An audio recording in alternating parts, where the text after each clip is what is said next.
ओम शांति। आज बाप दादा के 28 अप्रैल 2021 के ईश्वरीय महावाक्य हैं। मीठे बच्चे, योग से ही आत्मा की खाद निकलेगी, बाप से पूरा वर्षा मिलेगा।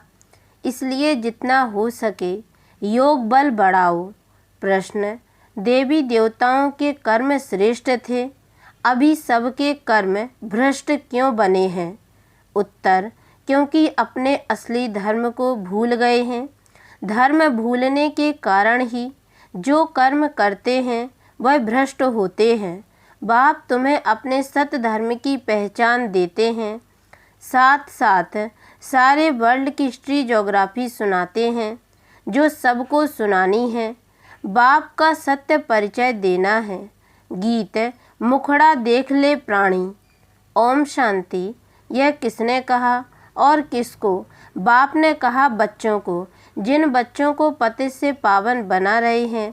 बच्चे जान गए हैं हम भारतवासी जो देवी देवता थे वह अब 84 जन्मों का चक्र लगाए सतो प्रधान से पास कर अब सतो रजो तमो और अब तमो प्रधान बन गए हैं।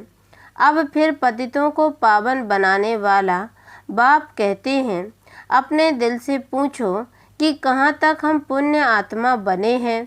तुम सतो प्रधान पवित्र आत्मा थे जब यहाँ पहले पहले तुम देवी देवता कहलाते थे, जिसको आदि सनातन देवी देवता धर्म कहा जाता था। अभी कोई भारतवासी अपने को देवी देवता धर्म के नहीं कहलाते। हिंदू तो कोई धर्म है नहीं, परंतु पतित होने के कारण अपने को देवता कहला नहीं सकते। सतयुग में देवताएं पवित्र थे, पवित्र प्रवृत्ति मार्ग था। यथा राजा रानी तथा प्रजा पवित्र थे। भारतवासियों को बाप याद दिलाते हैं कि तुम पवित्र प्रवृत्ति मार्ग वाले आदि सनातन देवी देवता धर्म वाले थे। उसको स्वर्ग कहा जाता था। वहाँ एक ही धर्म था। पहला नंबर महाराजा महारानी लक्ष्मी नारायण थे, उनकी भी डायनेस्टी थी और भारत बहुत धनवान था। वह सतयुग था। फिर आए त्रेता में, तब भी पूज्य देवी देवता वह क्षत्रिय कहलाते थे। वह लक्ष्मी नारायण का राज्य, वह सीता राम का राज्य, वह भी डायनेस्टी चली। जैसे क्रिश्चियन में एडवर्ड दी फर्स्ट सेकंड ऐसे चलता है, वैसे भारत में भी ऐसे था। 5000 वर्ष की बात है, अर्थात 5000 वर्ष पहले भारत पर इन लक्ष्मी नारायण का राज्य था। परंतु उन्होंने यह राज्य कब और कैसे पाया यह कोई नहीं जानते। वही सूर्यवंशी राज्य फिर चंद्रवंशी में आया, क्योंकि पुनर्जन्म लेते लेते सीढ़ी उतरनी है। यह भारत की हिस्ट्री ज्योग्राफी कोई नहीं जानते। रास्ता है बाप तो जरूर सतयुगी नई दुनिया का रास्ता ठहरा। बाप कहते हैं बच्चे, तुम आज से 5000 वर्ष पहले स्वर्ग में थे। यह भारत स्वर्ग था, फिर नर्क में आए हैं। दुनिया तो इस वर्ल्ड की हिस्ट्री ज्योग्राफी को नहीं जानती, वह तो अधूरी सिर्फ पिछाड़ी की हिस्ट्री जानते हैं। सतयुग त्रेता की हिस्ट्री ज्योग्राफी को कोई नहीं जानते। ऋषि मुनि भी कहते गए, हम रास्ता और रचना के आदि मध्य दंत को नहीं जानते हैं। जाने भी कोई कैसे? बाप तुमको ही बैठ समझाते हैं। शिव बाबा भारत में ही दिव्य जन्म लेते हैं, जिसकी शिव जयंती भी होती है। शिव जयंती के बाद फिर चाहिए गीता जयंती, फिर साथ साथ होनी चाहिए कृष्ण जयंती। परंतु इस जयंती का राज भारतवासी जानते नहीं हैं कि शिव जयंती कब हुई, और धर्म वाले तो झट बताएंगे बुद्ध जयंती, क्राइस्ट जयंती कब हुई। भारतवासियों से पूछो शिव जयंती कब हुई, कोई नहीं बताएंगे। शिव भारत में आया, आकर क्या किया, कोई नहीं जानते। शिव ठहरा सब आत्माओं का बाप। आत्मा है अविनाशी। आत्मा एक शरीर छोड़ दूसरा लेती है। यह 84 का चक्र है। शास्त्रों में तो 84 लाख जन्म का गपोड़ा लगा दिया है। बाप आकर राइट बात बताते हैं। बाप के सिवाय बाकी सब रचता और रचना के लिए झूठी बोलते हैं, क्योंकि यह है ही माया का राज्य। पहले तुम पारस बुद्धि थे, भारत पारसपुरी था, सोने हीरे जवाहरातों के महल थे। बाप बैठ रचता और रचना के आदि मध्य का राज अर्थात दुनिया की हिस्ट्री ज्योग्राफी बताते हैं। भारतवासी यह नहीं जानते कि हमसे पहले पहले देवी देवता थे। अभी पतित कंगाल इरिलीजियस बन गए हैं, अपने धर्म को भूल गए हैं। यह भी ड्रामा अनुसार होना है तो यह वर्ल्ड की हिस्ट्री ज्योग्राफी बुद्धि में आनी चाहिए ना। ऊंच से ऊंच सर्व आत्माओं का बाप सूक्ष्म वतन में रहते हैं, फिर है मूल वतन में रहते हैं, फिर है सूक्ष्म वतन, यह है स्थूल वतन। सूक्ष्म वतन में सिर्फ ब्रह्मा विष्णु शंकर रहते हैं, उनकी दूसरी कोई हिस्ट्री ज्योग्राफी नहीं है। यह 3 तबके हैं। गॉड इज वन, उनकी रचना भी एक है जो चक्र फिरता रहता है। सतयुग से त्रेता फिर द्वापर कलयुग में आना पड़े, 84 जन्मों का हिसाब चाहिए ना, जो कोई भी नहीं जानते हैं, ना कोई शास्त्रों में है। 84 जन्मों का पाठ तुम बच्चे ही बजाते हो। बाप तो इस चक्र में नहीं आते हैं, बच्चे ही पावन से पतित बन जाते हैं, इसलिए चिल्लाते हैं बाबा आकर हमको फिर से पावन बनाओ। एक को ही सब पुकारते हैं। रावण राज्य में जो सब दुखी हो पड़े हैं उनको आकर लिबरेट करो, फिर राम राज्य में ले जाओ। आधा कल्प है राम राज्य, आधा कल्प है रावण राज्य। भारतवासी जो पवित्र थे वही पतित बनते हैं। वाम मार्ग में जाने से पतित होना शुरू होते हैं, भक्ति मार्ग शुरू होता है। अभी तुम बच्चों को ज्ञान सुनाया जाता है जिससे आधा कल्प 21 जन्म के लिए तुम सुख का वर्षा पाते हो। आधा कल्प ज्ञान की प्रारब्ध चलती है, फिर रावण राज्य होता है, गिरने लग पड़ते हैं। तुम दैवी राज्य में थे, फिर आसुरी राज्य में आ गए हो, इसको हेल भी कहते हैं। तुम हेवन में थे, फिर 84 जन्म पास कर हेल में आकर पड़े हो। वह था सुख धाम, यह है दुख धाम। 100% इंसॉल्वेंट 84 जन्मों का चक्र लगाते हैं, वही भारतवासी पूज्य से पुजारी बन गए हैं। इसको ही वर्ल्ड की हिस्ट्री ज्योग्राफी कहा जाता है। यह है सारा तुम भारतवासियों का चक्र। और धर्म वाले तो 84 जन्म नहीं लेते हैं, वह सतयुग में होते ही नहीं।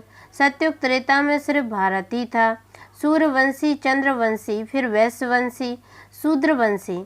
अभी फिर तुम आकर ब्राह्मण वंशी बने हो, देवता वंशी बनने के लिए। यह है भारत के वर्ण। अभी तुम ब्राह्मण बनने से शिव बाबा से वर्षा ले रहे हो, बाप तुमको पढ़ा रहे हैं 5000 वर्ष पहले मुआफिक। कल्प कल्प तुम पावन बन फिर पतित बनते हो, सुख धाम में जाकर फिर दुख धाम में आते हो, फिर शांति धाम में जाना है, जिसको निराकारी दुनिया कहा जाता है। आत्मा क्या है, परमात्मा क्या है, यह कोई भी मनुष्य नहीं जानते हैं। आत्मा भी एक स्टार बिंदी है। कहते हैं भ्रकुटी के बीच में सितारा चमकता है, छोटी सी बिंदी है जिसको दिव्य दृष्टि से देखा जा सकता है। वास्तव में स्टार भी नहीं कहा जाएगा, स्टार तो बहुत बड़ा है, सिर्फ दूर होने के कारण छोटा दिखाई पड़ता है। यह सिर्फ एक मिसाल दिया जाता है। आत्मा इतनी छोटी है जैसे ऊपर में स्टार छोटा दिखाई पड़ता है। बाप की आत्मा भी एक बिंदी मिसल है, उनको सुप्रीम आत्मा कहा जाता है। उनकी महिमा अलग है। मनुष्य सृष्टि का चैतन्य बीज रूप होने के कारण उनमें सारा ज्ञान है। तुम्हारी आत्मा को भी अभी नॉलेज मिल रही है, आत्मा ही नॉलेज ग्रहण कर रही है। इतनी छोटी बिंदी में 84 जन्मों का पाठ नूंधा हुआ है, सो भी अविनाशी। 84 जन्मों का चक्र लगाते आए हो, इसकी एंड हो नहीं सकती। देवता थे, दैत्य बने, फिर सो देवता बनना है। यह चक्र चलता आया है, बाकी तो सब है बाई प्लाट। इस्लामी बौद्धी आदि कोई 84 जन्म नहीं लेते हैं। यही सतयुग भारत में राइटियस सॉल्वेंट था, फिर 84 जन्म ले विशेष बने हैं। यह विशेष वर्ल्ड है। 5000 वर्ष पहले प्योरिटी थी, पीस भी थी, प्रॉस्पेरिटी भी थी। बाप बच्चों को याद दिलाते हैं तो बाप बच्चों को याद दिलाते मुख्य है प्योरिटी, इसलिए कहते हैं विशेष को बाइसलेस बनाने वाले आओ, वही सदगति देने वाला है, इसलिए वही सतगुरु है। अभी तुम बाप द्वारा बेगर टू प्रिंस बन रही हो अथवा नर से नारायण, नारी से लक्ष्मी बनते हो। तुम्हारा यह राजयोग है। भारत को ही अब बाप द्वारा राजाई मिलती है। आत्मा ही 84 जन्म लेती है। आत्मा ही पढ़ती है शरीर द्वारा, शरीर नहीं पढ़ता। आत्मा संस्कार ले जाती है। मैं आत्मा इस शरीर द्वारा पढ़ती हूँ। इसको देही अभिमानी कहा जाता है। आत्मा अलग हो जाती है तो शरीर कोई काम का नहीं रहता है। आत्मा कहती है अब मैं पुण्य आत्मा बन रही हूँ। मनुष्य देह अभिमान में आकर कह देते हैं यह करता हूँ। तुम अभी समझते हो हम आत्मा है, यह हमारा शरीर बड़ा है। परमात्मा बाप द्वारा मैं आत्मा पढ़ रही हूँ। बाप कहते हैं मामे कम याद करो। तुम गोल्डन एज में सतो प्रधान थे, फिर तुम्हारे में अलाएँ पड़ी हैं। खाद पढ़ते पढ़ते तुम पावन से पतित बन पड़े हो। अब फिर पावन बनना है, इसलिए कहते हैं हे पतित पावन आओ, आकर हमको पावन बनाओ। तो बाप राय देते हैं हे पतित आत्मा, मुझ बाप को याद करो तो तुम्हारे से खाद निकलेगी और तुम पावन बन जाएंगे। उनको प्राचीन योग कहा जाता है। इस याद अर्थात योग अग्नि से खाद भस्म होगी। मूल बात है पतित से पावन बनना। साधु संत आदि सब पतित हैं। पावन बनने का उपाय बाप ही बताते हैं। मामेकम याद करो, यह अंतिम जन्म पवित्र बनो। खाते पीते चलते फिरते मामेकम याद करो, क्योंकि तुम सब आत्माओं का, आशिकों का मासूक मैं हूँ। तुमको हमने पावन बनाया था, फिर पतित बने हो। सभी भक्तियाँ आशिक हैं। मासूक कहते हैं कर्म भी भल करो, बुद्धि से मुझे याद करते रहो तो विकर्म विनाश होंगे। यह मेहनत है तो बाप को याद करना चाहिए ना। वर्षा पाने के लिए जो जास्ती याद करेंगे उनको वर्षा भी जास्ती मिलेगा। यह है याद की यात्रा। जो जास्ती याद करेंगे वही पावन बन आकर मेरे गले का हार बनेंगे। सभी आत्माओं को निराकारी दुनिया में एक सिजरा बना हुआ है। उनको इनकॉर्पोरियल ट्री कहा जाता है। यह है कॉर्पोरियल ट्री। निराकारी दुनिया से सबको नंबरवार आना है, आते ही रहना है। झाड़ कितना बड़ा है, आत्मा यहाँ आती है पार्ट बजाने। जो भी सब आत्माएं हैं सभी इस ड्रामा के एक्टर्स हैं। आत्मा अविनाशी है, उसमें पार्ट भी अविनाशी है। ड्रामा कब बना यह कह नहीं सकते, यह चलता ही रहता है। भारतवासी पहले पहले सुख में थे, फिर दुख में आए, फिर शांति धाम में जाना है, फिर बाप सुख धाम में भेज देंगे। उसमें जो जितना पुरुषार्थ कर ऊंच पद पाए, बाप किंगडम स्थापन करते हैं, उसमें पुरुषार्थ अनुसार राजाई में पद पाएंगे। सतयुग में तो जरूर थोड़े मनुष्य होंगे।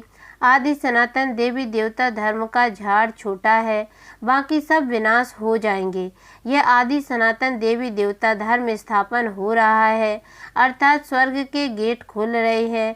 5000 वर्ष पहले भी इस लड़ाई के बाद स्वर्ग की स्थापना हुई थी। अनेक धर्म विनाश हो गए थे। इस लड़ाई को कहा जाता है कल्याणकारी लड़ाई। अब नर्क के गेट खुले हैं, फिर स्वर्ग के गेट खुलेंगे। स्वर्ग के द्वार बाप खोलते हैं, नर्क के द्वार रावण खोलते हैं। बाप वर्षा देते हैं, रावण श्राप देते हैं। यह बातें दुनिया नहीं जानती। तुम बच्चों को समझाता हूँ। एजुकेशन मिनिस्टर भी बेहद की नॉलेज चाहते हैं, सो तो तुम ही दे सकते हो, परंतु तुम हो गुप्त, तुमको पहचानते ही नहीं है। तुम योग बल से अपनी राजाई ले रहे हो। लक्ष्मी नारायण ने यह राज्य कैसे पाया सो तुम जानते हो। इसको कहा जाता है आस्पीसियस कल्याणकारी युग, जबकि बाप पाकर पावन बनाते हैं। कृष्ण को तो सभी बाप नहीं कहेंगे। बाप निराकार को कहा जाता है। उस बाप को याद करना है, पावन भी बनना है। विकारों को जरूर छोड़ना पड़े। भारत 22 सुखधाम था, अब विशेष दुखधाम है। बर्थ नोटे पैनी है। यह ड्रामा का खेल है, जिसको बुद्धि में धारण करके औरों को भी कराना है। अच्छा, मीठे मीठे सिकी लदे बच्चों प्रति माता पिता बाप दादा का याद, प्यार और गुड मॉर्निंग। रूहानी बाप की रूहानी बच्चों को नमस्ते। और हम रूहानी बच्चों की ओर से भी रूहानी माता पिता बाप दादा को याद, प्यार और गुड मॉर्निंग बाबा नमस्ते। धारणा के लिए मुख्य सार है। पहली पॉइंट है, याद से पावन बन, बाप के गले का हार बनना है। कर्म करते भी बाप की याद में रह, विक्रमाजीत बनना है। दूसरी पॉइंट है, पुण्य आत्मा बनने का पूरा पुरुषार्थ करना है। देह अभिमान छोड़ देही अभिमानी बनना है। वरदान, पास विद ऑनर बनने के लिए सर्व द्वारा संतुष्टता का पासपोर्ट प्राप्त करने वाले संतुष्ट मणि भव। जो बच्चे अपने आप से, अपने पुरुषार्थ व सर्विस से, ब्राह्मण परिवार के संपर्क से सदा संतुष्ट रहते हैं, उन्हें ही संतुष्ट मणि कहा जाता है। सर्व आत्माओं के संपर्क में अपने को संतुष्ट रखना व सर्व को संतुष्ट करना, इसमें जो विजयी बनते हैं वही विजय माला में आते हैं। पास विद ऑनर बनने के लिए सर्व द्वारा संतुष्टता का पासपोर्ट मिलना चाहिए। यह पासपोर्ट लेने के लिए सिर्फ सहन करने व समाने की शक्ति धारण करो। स्लोगन, रहमदिल बन, सेवा द्वारा निराश और थकी हुई आत्माओं को सहारा दो। ओम शांति।